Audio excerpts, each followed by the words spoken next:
Hello, everyone, and welcome back to Anything Joe's, a collaborative journey through the world of G.I. Joe. My name is Greg Engel. And I'm Jaron Decker. And we'll be your host today. Today on Anything Joe's, we're back on visiting our original Marvel or Real American Hero comic book run, and we've made it up to issue number 13. Issue number 13 is kind of a bridge, I would say, between what we've seen and what's to come. Not devoid of action in any sense, but I feel like it acts as a little bit of a link between two combining stories. Something that we see a lot, as Larry has often said, that he would like to kind of layer his storytelling. So by the time one story is wrapping up, you're already kind of in the middle of a separate story and they carry over to one another. Makes me think of old, like, Lost in Space episodes where you'd get to the end in the last, 5 minutes, they'd be like, oh no, there's a volcano erupting, completely separate to what we just did, but definitely something we're going to have to deal with on the next episode. Like, it was a bit of a cliffhanger to keep you climbing on. All right, so let's dive right in and take a look at the cover to G.I. Joe, A Real American Hero, number 13. Cover to G.I. Joe number 13 is pretty iconic. I feel like we got a kind of a string of covers that are pretty memorable. We've got Stalker, Rock and Roll, and Scarlet, and they're all poking out of a window of the back of a taxi, which is on a runway headed towards a C-130, which looks like it's getting ready to take off. Is definitely in motion based on the propellers. And then all three of our Joes are peppering this armored vehicle that's coming up behind them and shooting them. They've busted out the window of the taxi. There's bullet holes on it everywhere. I mean, it's like it's a very kinetic cover. There's a lot going on. Motion's happening. People are fighting. It really is another, I say this a lot, but it's like a legitimate snapshot of a moment of the book. Something that you're going to see, and this cover is supposed to be like, hey, don't you want to see it? Well, it's only 60 cents. 75 cents if you live in Canada. Interesting, they have the license plate on this cover says Voss Dag, which is a clever nod to the penciler and inker combo of this book. Mike Vosberg once again does pencils, and John D'Agostino is on inks. And of course, Larry on script as always. So sorry, Jaron. Please weigh in on this cover. What are your thoughts? I really like this cover a whole lot. It seems like this is where Fast and the Furious got their idea for their, 10,000 mile long runway. From whichever Fast and the Furious that one is, probably in the next one too, because that's what they do. The only thing is, Scarlett's going to have to find another color helmet. That is not working for her. Her bright red hair and her very different colored outfit, she's gonna have to coordinate a little bit better. At least she's doing like safety protocol. If she got hit by a stray bullet, it might ricochet off. Yeah. Or when she falls out of the window because she's leaning out of a window of a moving vehicle. The sharp, white background of this cover is very interesting because we've seen so many, colored gradient backgrounds up to this point that the just, stark absence of color it does really stand out. Let me ask you this, Jaron, to put you on the spot. You can, if you need to take a second, think about it. 1 year in, do you have a cover that has really stuck with you that you're like, this is my favorite cover so far? Or are they all just kind of on equal footing? For me, the number one, just because of being able to get it signed by Larry at Lexington Comic-Con, that's going to stick with me. And I think it was number 2. I really like that giant robot. That's number 3. But yes, I'm also a big fan of that cover. Love that cover. That's probably my favorite just cover, but the first one has got that little sentimental bump there. Sure. Both great choices. Number 3, I love the 50s, 60s science fiction vibe to it. I know a lot of people kind of get turned off by that, but I think it's great. All right, so let's crack this bad boy open and take a look at G.I. Joe number 13, The Last Plane from Rio Lindo. Let me just go ahead and give everybody a warning. If you don't want to listen to an audiobook, just go ahead. This issue is very wordy. I am excited to hear Greg read it. I am not. We've got to get a third host that is not a ventriloquist. That does us no good. I need a third host that's a Rich Little type that can do multiple voices on the fly. When you hear this signal, turn the page. All right, here we go. Hot on the trail of a scar-faced Cobra messenger carrying a mysterious briefcase, Stalker, Breaker, Gung-Ho, and Snake Eyes stumble onto a secret Cobra operation being run by Dr. Venom and the mercenary Quinn deep in the jungles of Sierra Gordo. Big splash page, we see, if you remember last time, Baroness and Scarface were swooping out into Rattler.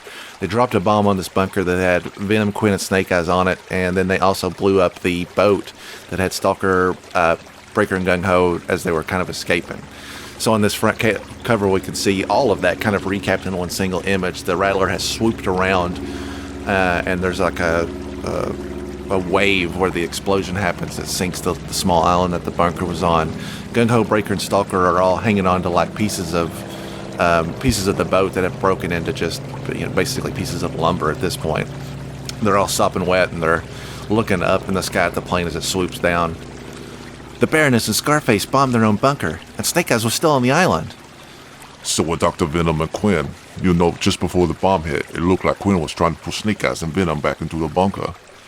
So what? The whole island's been vaporized. It's gone, Gung-Ho. Bunker, Venom, Quinn, and Snake Eyes, and whatever secret the Baroness was trying to protect.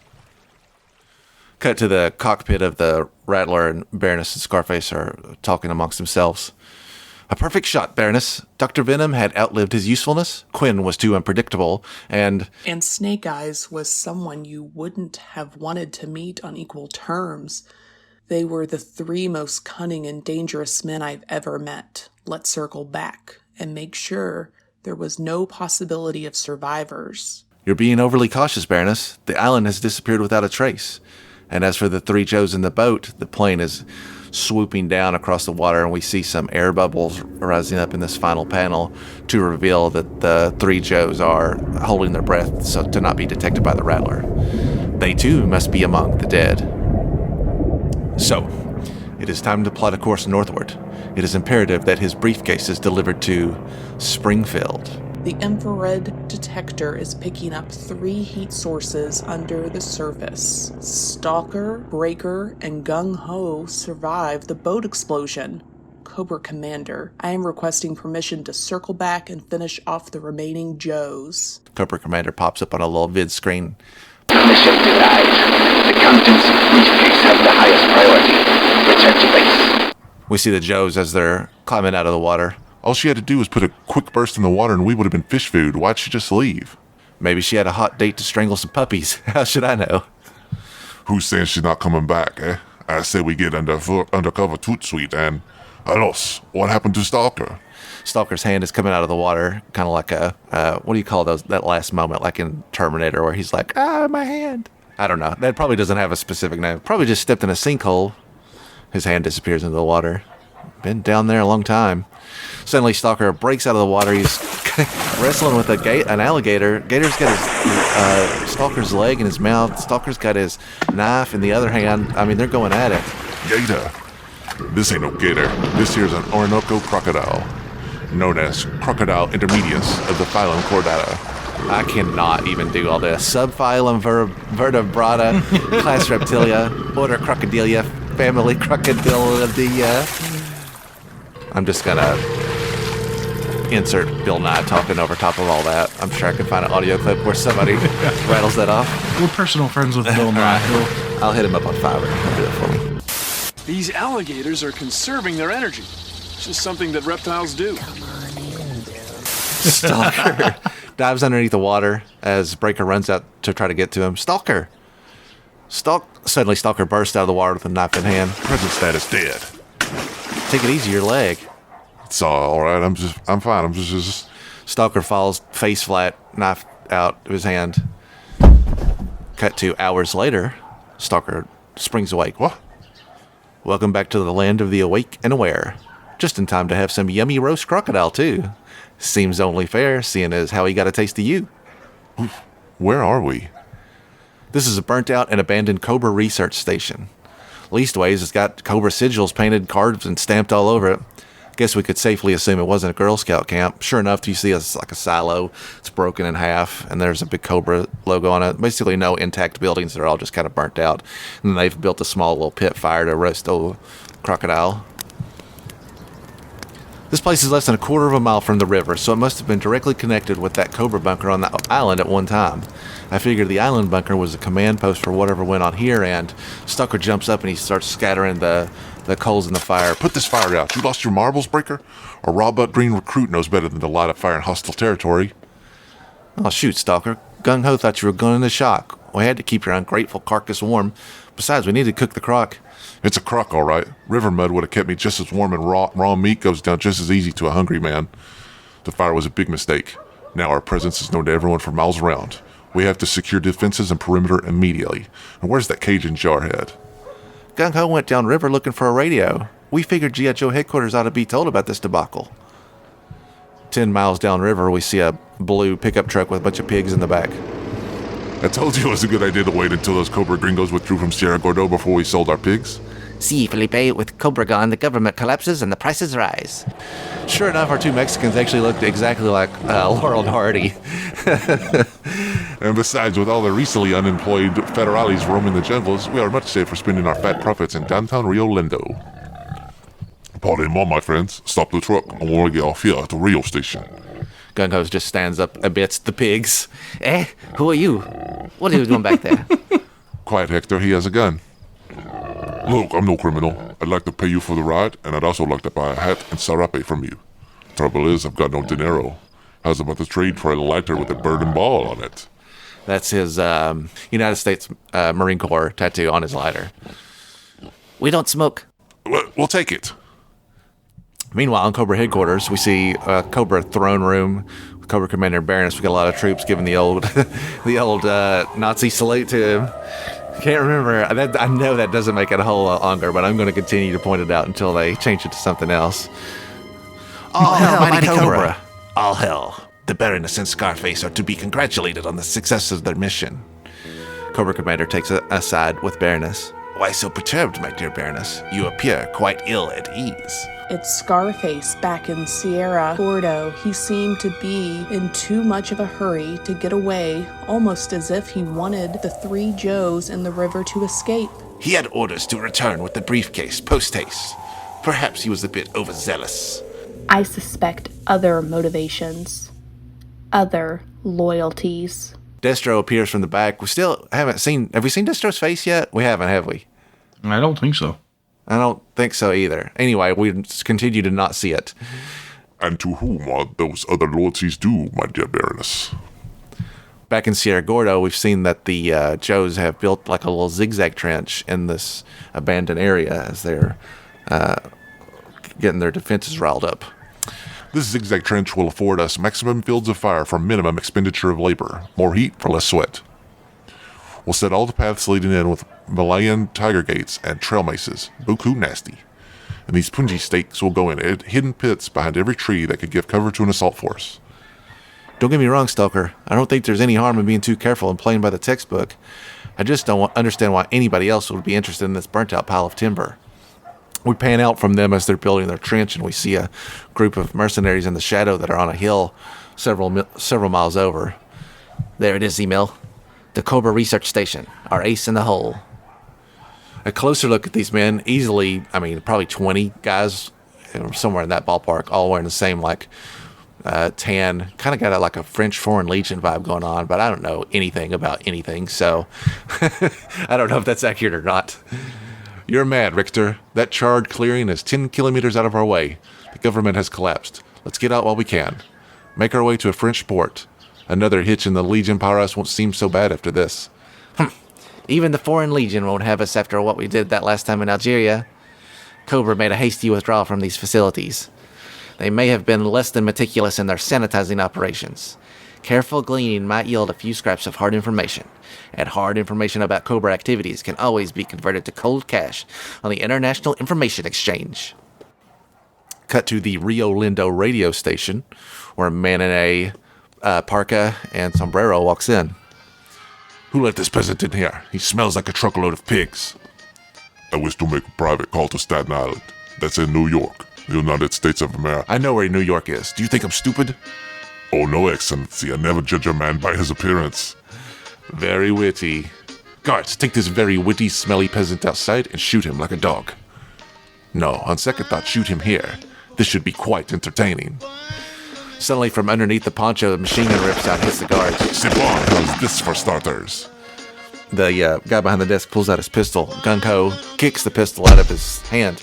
Say, Esta Jose, what's the matter? You're not laughing. Grabs him by the waistband. Aren't you entertained? Throws him out the door. He basically hits the door with his head as it pops open. Minutes later, in G.I. Joe Underground Headquarters at Staten Island, we see a big red door with communications on it, and we hear a voice coming from within. Read you loud and clear, Gung Ho. This is Hawk, signing off. Hawk slams the door open with his fist. Scarlet, rock and roll, grunt, dock, and torpedo. Formation on the airstrip in 10 minutes with full field gear and halo rigs. That's high altitude, low opening parachute gear. Really great vertical 5-panel spread here where they have the same grid. So you're looking at one shot of the locker room, and we see Hawk in each frame as he's walking across the locker room, getting prepared and debriefing each individual member of the team. Scarlet, you're in charge of Alpha Team. Alpha will take and hold the Rio Lindo airfield until I can land the C-130 transport and effect the extraction. Rock and roll, your machine gun will be the bulk of the firepower for Alpha. Pack all the ammo you can. No telling how long you'll have to hold the field. Grunt is cleanup hitter for Alpha. Anything rock and roll can't button down is your target. Dock and torpedo our Bravo team. Bravo will recon a destroyed Cobra bunker at the bottom of a river. Bravo's secondary mission will be to meet up with Stalker, Breaker, and Gung Ho and help them get to the airfield, so I can fly you out of there. Great mission prep. We learned everybody that's on the team, everybody that's going, what's going down. It's all pretty solid stuff. Like, it's all sharp. Yeah, I really like the way this 5-panel spread is. Like you said, I think it's really great that they introduce the characters. They give you background on what they do. Poor Grunt just kind of gets to be the cleanup. But hey, that fits with his character. And I just love the way that they portray it. And like, even just the angle, you see Hawk kind of just going from left to right, down, lower in each different panel. Really, really cool design. 10 minutes later, we're on the airfield, and they're loading up on that C-130. Haul it out. Move it. We've got 3 Joes in a tight spot, and they're counting on us to get them out of it. Scarlet's talking to Hawk as everybody else is getting on. 3? You just said 3 Joes? And back in the pit? You said that Bravo team was going to rendezvous with Stalker, Breaker, and Gung Ho. Hawk, 4 Joes went on that mission to Sierra Gordo. Snake Eyes was with them. That makes 4. Did Snake Eyes? Hawk kind of stonewalls her and points toward the ship. Get on the plane, Scarlet. I'll brief everyone as soon as we're airborne and en route to target. This is the second time since the backup story in G.I. Joe number 1 where we see that Scarlet and Snake Eyes are a little bit more than just like casual teammates, it feels like. Like, you can kind of very slowly see the romance part of their relationship in these early issues. Meanwhile, in Sierra Gordo, Senor, I implore you, let us turn back to Rio Lindo. These jungles are full of unemployed mercenaries, outlaw government troops, and cutthroat banditos. This is once again Gung Ho, who has taken his gun and swapped a taxi, or just a regular guy, I guess. It's just a red truck. So it's a taxi. He's got a little fare. I see it on this next page. So he's taking a taxi driver hostage, and he's trying to get to where he's going. You've got nothing to worry about. The Marines have landed, right? Right. Could you take your foot off the jump seat, please? Deep inside Cobra headquarters, very deep from the looks of it, we got plumbing leaking like it's a real underground lair out here. Cobra Commander, are you telling me that the courier Scarface was acting under post-hypnotic suggestions? That in a trance state he purposely planted clues to the location of Cobra's next operation in a place where the G.I. Joe team would be sure to find it? Precisely, my dear Baroness. He was also given a strong suggestion to prevent you from killing all the Joes. Of course, he remembers none of this. Why wasn't I told of this? Security. Even if you were captured, the ruse could continue. In fact, your ignorance would add credence to the fiction. Fiction? The briefcase had no importance. All this was just to trick the Joes? The briefcase was of no importance. Tricking the Joes was the bonus.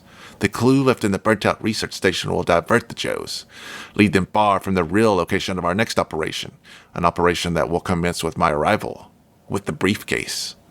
Research station? That's the reason for the presence of this model. This is the river where we destroyed the bunker, and that traitor, Dr. Venom, Quinn, and Snake Eyes, the clearing with the research station, is in a direct line of sight with the island we bombed. Yes, at one time they were linked by Cobra Commander. We have just received word from the sources in Sierra Gordo that a renegade army officer named Richter is headed for the clearing with an armed squad. I'm going to take a break at the end of this page because that was a lot of information. So apparently this was all just like a sucker ploy. Like, they've hypnotized Scarface to leak information to a false site. The briefcase was nothing. It was just like a MacGuffin, just a red herring to get them to lead onto this other fake point. It's a very elaborate, like, double cross type thing. But yeah, so all of the stuff leading up to this was basically just kind of a decoy to give them falsified information. Very crafty. Perhaps overly paranoid.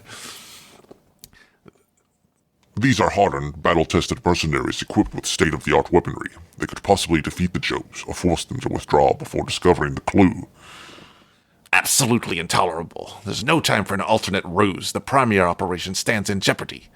Not yet. Cobra paratroopers. We could drop them at the river to intercept the mercenaries and... Cobra paratroopers coming to the rescue of the G.I. Joes? Not an extremely imaginative way of prying our muffins out of the toaster, eh? No, I've already dealt with the matter. We get closer and closer on this model that they're planning over top until eventually we're actually looking at the Joes themselves. The model turns into the reality. Stalker, you won't believe this. Guess what I found in one of the burnt-out buildings? It's a top-secret Cobra courier pouch. Didn't get hardly burned at all. And inside there's... Hey, you don't look so hot. You got the chills, Breaker. Fever. I think my leg's infected. Let me see that pouch. It's all in open, not coded. Lists, names, numbers, and addresses. All their agents? No way. Anything in open is fake. But sometimes on the backs... Stalker holds the piece of paper up to the light. Bingo. All the typewritten letters and punctuation dent the back of the sheet, except for the dot over this I. A micro dot? 25,000 feet above Sierra Gordo. C-130's coming in. We got people jumping out. Bravo team off in free fall. Torpedo and Doc have deployed Hawk. They'll open shoots at 4,000 feet. Scarlet, rock and roll and grunt, stand by. On target, green light. Alpha team deployed. A not-so-subtle tear coming out of Scarlet's tear duct here as she's jumping. Like, again, a little heavy on the, like, Scarlet's really bummed out about Snake Eyes being gone. Just worth bringing up. So that was 25,000 feet above. The next caption says 25,000 feet below. So I guess we made it back to the ground. You see, senor, I can go no further. The road, she becomes no more. Finito. We turn back, drive to a nice, safe marketplace. See? The keys. You took the keys. I'll be back, mon ami. Just wait and keep the meter running. Meanwhile, off in the distance, we see our French Foreign Legion guys with their binoculars scouting it out. Well, Richter, shall we go in? I don't like the looks of that zigzag trench, Emil. I saw too many like them in Indochina before Dien Bien Phu. Whoever dug that trench knows how to defend a position. 2 men in the trench. No telling how many more digging around the perimeter. Through the POV of this guy's binoculars, we see 2 guys trenched over. Although you can pretty clearly see that one of them has just got a stick. There's just a stick in front of him. Perhaps we should wait until dark. Richter, paratroops. 2 at least. If we wait until dark, they'll flank us. We don't know how many more are out there. They see the Joes in the sky parachuting down. Right. We'll take the station immediately. Just want to say the Dien Bien Phu took place in between March and May of 1954, and it was fought between the French Union and Viet Minh Communist Revolutionaries. So these guys are definitely like, I don't know if they're, I know they said Foreign Legion, but they also identified them as like kind of like rogue mercenaries. So I don't know if they were former French legionnaires or. Well, this guy looks a little older, so he could have been. Yeah, but they're all wearing like the official outfits. So that makes me think maybe they're just dirty, like they're just crooked. You know what I mean? No, I'm not sure. So Duck and Torpedo's parachutes land them in the river. Good placement, Torpedo. I'd rather swim than walk, Doc. You inflate the raft and stand by on top of the safety line. I'm going under. Doc starts pulling the thing that makes the raft inflate. 3 tugs on the line means come up fast. Got it? You bet. Torpedo dives underwater. 5,000 feet above the airfield, our Alpha Team squad is coming in close on the airfield. But so are our French mercenaries. Let's move them in, Emil. Buenas tardes, amigos. Another squad of renegade mercs. Another group of guys come out of the bush behind these guys. Look, we know what you're after. There's no need to be selfish. Let's combine forces and surround the clearing. More men, much safer, no? We'll team up 1-to-1. One of my men will go with one of yours. Fair? I don't like this. We don't have a choice, Emil. We accept the terms. Underwater with Torpedo, he's got his security line tied around. He's got his torpedo out, or his javelin gun? Is that what those are called? Harpoon. Sorry, everybody. Harpoon. He's got his harpoon gun. We get our first look at the bunker that Snake Eyes Quinn and Dr. Venom were trying to find safety in. It's kind of at a 90-degree angle. It's sideways. The door is shut, and nothing else on the island seems to be around. Hawk told me that the bunker was demolished. Looks like it survived the blast intact and just sank to the river bottom when the rest of the island blew apart. Must be steel reinforced concrete, like the German sub-pens at Saint Nazaire. Maybe somebody survived. Torpedo takes the butt of his gun and makes 3 loud taps on it from underwater. Suddenly, he gets 3 tugs on the line, and 3 tugs, which of course was the signal to come back to the surface. Torpedo gets back up to the raft where Doc has got his binoculars out. There's trouble? And a mystery. A squad of renegade mercs was sneaking up on the clearing. Now they've been joined by a second squad, but it looks like the new arrivals are up to no good. No good?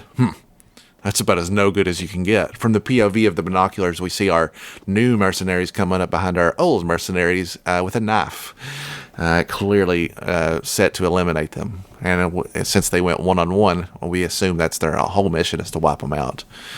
Underwater, where we see a few fish swimming around, we see 3 taps on a door we can only assume from within.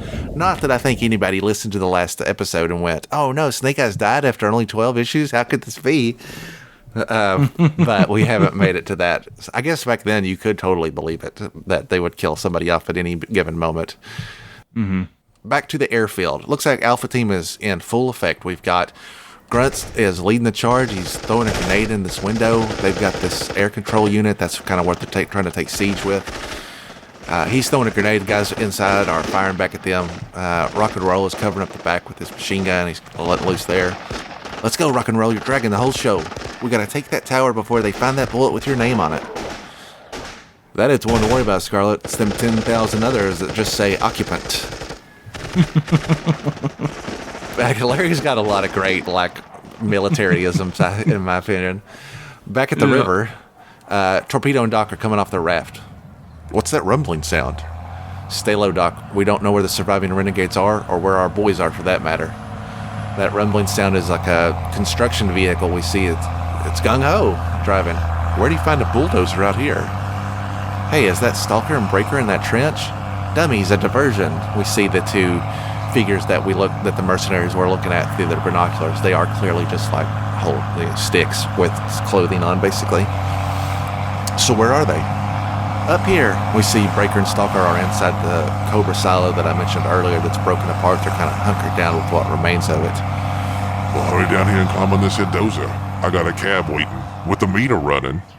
Back to the airfield, we see the C-130 circling by upstairs. Looks like Rock and Roll, Grunt, and Scarlet have taken control of the actual air communication center. They're in the primary part of it where all the cool stuff happens.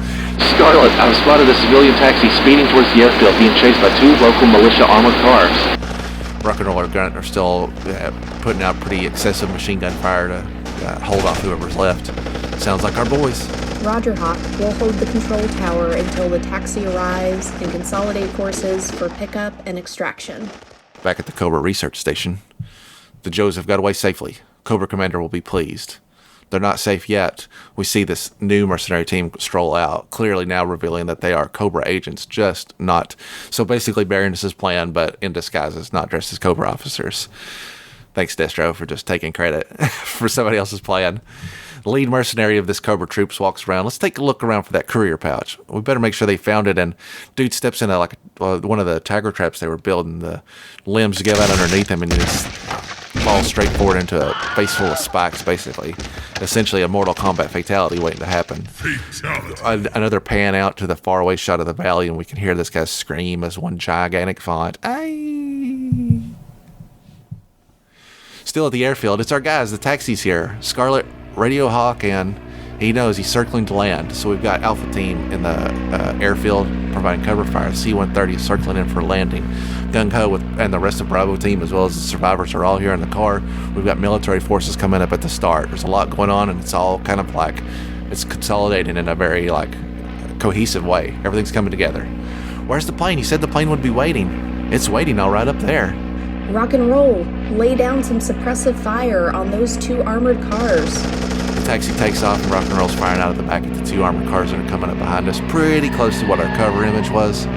Forget the suppressive fire, just get down here and get in the cab. Senor, we are already exceeding the passenger limitation. Great panel where every Joe that I've just talked about that's on this mission is all cramming into this one small red taxi. They throw the cab driver out onto the ground. There's like this exchange where every single Joe is greeting every other single Joe. Say, hey, Grunt. Looking good, Breaker. What do you say, Stalker? Can't complain. Rock and roll, how's your face? You driving, Scarlet? What's it look like, dummy? Cab driver on the ground looks up. Filthy gringos cheat me for the fare and steal my cab, too. We don't have to steal or cheat. Our rich uncle is paying for everything. Here, keep the change.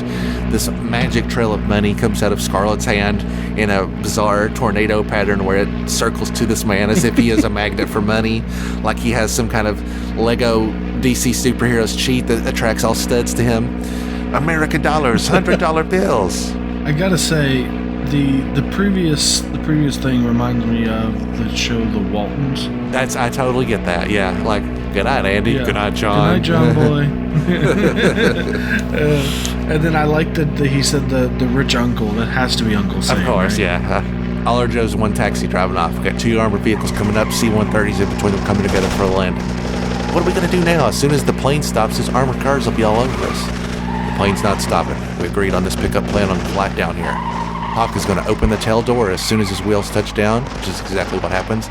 C-130 looms over top of him, scoots in front, still moving. We can't slow down too much or he won't have sufficient speed for takeoff. It's up to us to catch up to him. You better get us inside right quick, Scarlet. Scarlet floors it as the C-130 is moving forward. The car's trying to move faster than it. It drives right up into the runway as the C-130 is starting to taxi out of room, essentially. We're about to run out of runway. Both armored cars got guys popping out, shooting them still. C-130 takes off the last second. Made it! Later. See everybody inside. Their Doc is taking care of Stalker. What's the prognosis, Doc? Nothing that a couple weeks R&R in the base hospital couldn't fix. Stalker says he's got something for you. It ain't much, Hawk. A microdot, maybe. I know. But maybe it'll give us a clue to the mystery of the Cobra research station and help us track down Scarface and the Baroness. It's the least we can do. For Snake Eyes. Last 3 panel cuts, we see underwater the bunker. Some bubbles rippling up. 3 tap noises. Another panel. 3 more tap noises. A final close-up on the window panel as fish swim by. 3 loud taps. The end. So that's issue number 13. Again, like I said, I do feel like it's a little bit of a filler, but there is some interesting stuff in here. Most prominently, the source of this story is everything that we had seen up in the previous issue was basically all just a setup. They just wanted to feed them this fake microdot. They wanted to get them this information. They needed to make it look like it was believable intel. In so much that they even made a quote unquote uncoded open letter that they would have to further investigate to see that there's a microdot, which also has fake information on it, et cetera, et cetera. So it's a pretty convoluted, I won't say convoluted, it actually reads pretty cohesively.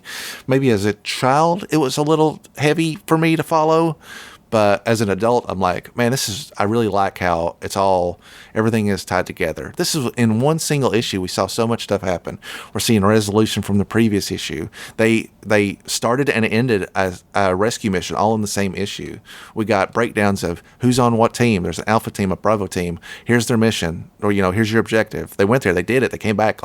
It really just is it's got a nice bow on it, and I think that it really stands out. It really, really makes it a great read. What are your thoughts, Jaron? What's the takeaway? It's been a while since we've read one, so I can understand. I really enjoy when they set clear, okay, this is what this person's job is on this. Mm-hmm. I love the fact that they were at least teasing they were going to kill Snake Eyes at this point. They really were. They wanted you to believe, hey, they could do it. I would love to know what was going on in terms of Destro's reveal. So you got to think there's probably a 3-month window from Destro is teased to Destro is fully introduced. I'm just wondering if kids saw Destro the figure at that time, or did they not see him until long after the reveal? I don't have the dates on that, and we've talked about this before, but figures could hit at wildly different times depending on what part of the world you lived in, even in what part of the U.S. you lived in. And just like it is now, West Coast and East Coast stuff would arrive at radically different times. I would love to see or hear from anybody that remembers their experience where they saw Destro maybe teased and then they saw the figure for the first time, or when they saw him revealed in the comic for the first time and then picked up his figure directly after. Can you imagine being a kid and, reading this issue, but before the next issue came out, seeing a Destro figure in person? How, like, crazy that would be, and, like, feeling like you really got, like, the jump on something. I imagine it is how I would feel if they would release a Don Marino figure in the modern line. That I would be like, oh my gosh, finally a figure that I've wanted forever. But yeah, we're several years away from when I started reading this as a kid, as it was hitting the shelf. But I can talk a little bit more about my experience, collecting the comic and the toy simultaneously, and just kind of what that was like, where I remember it. For whatever reason, my most vivid memory is when Marvel Comics went up to $1. My mom came home from the grocery store and I'd asked her to look for the latest issue, and she was like giving me a hard time. She was like, "This cost a whole $1." I'm like, it's laughable now. One thing I do want to touch note on is from the post box from the pit. Some child, I'm guessing child, I don't know, said, "Are you open for some creative criticism?"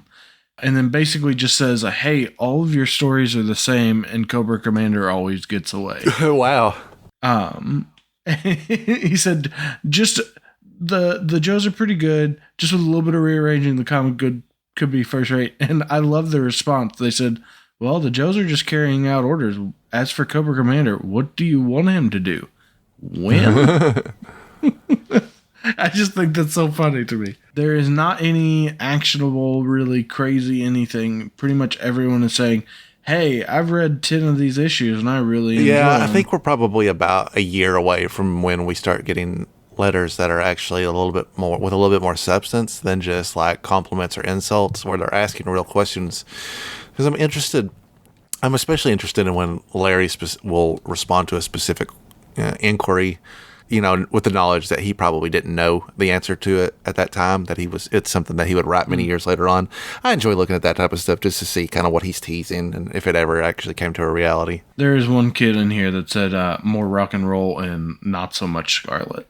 And he's wrong. However old you are, Chris from Colorado, you're wrong. There always needs to be more. You hear that, Chris Williamson from Thornton, Colorado? We're going to find you and we're going to set you straight. All right, so that's going to do it for G.I. Joe, A Real American Hero number 13. Thanks so much for joining us. If you'd like to reach out to us, you can obviously always leave a comment. Please subscribe to our YouTube channel. You can write to us directly at anythingjoespodcast@gmail.com. You can also find us on all social medias under Anything Joe's Pod. That's Facebook, Twitter, Instagram, other social media sites that I don't use. I probably registered it and then ignored it. We'll be back in 2 short weeks. We got to talk about some recent acquisitions. We've been doing a lot of international purchasing lately, and so we've seen some classified figures a little earlier than the normal U.S. release schedule. So I'm really excited to talk about that and some other stuff that we've picked up in the meantime. And we hope you join us for that.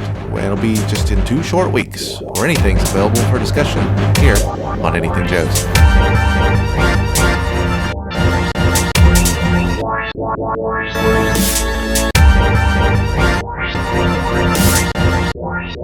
Wow.